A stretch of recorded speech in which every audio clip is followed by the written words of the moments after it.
The Butcher of Plainfield, Ed Gein's House of Horrors. It was November 16th, 1957. In the quiet town of Plainfield, Wisconsin, the local hardware store owner, Bernice Wardens, vanished. Blood was found on the floor. Her son, a deputy sheriff, suspected a strange, reclusive man who had been seen at the shop earlier that day.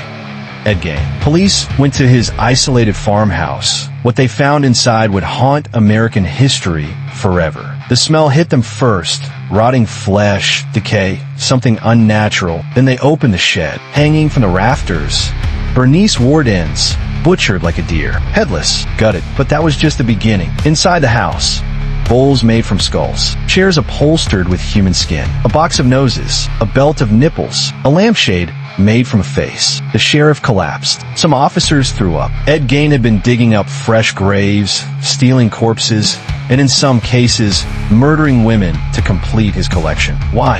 He wanted to become his mother. Ed had grown up with a violently religious, controlling mother who preached that all women, except her, were evil. When she died, something in him snapped. He began building a woman's suit from human skin to literally become her. Among his trophies were breasts sewn into a vest, a mask made from a real woman's face, genitals preserved in jars, human skulls on his bedpost, though only 2 murders were confirmed, Bernice Wardens and Mary Hogan, a tavern owner who had also gone missing.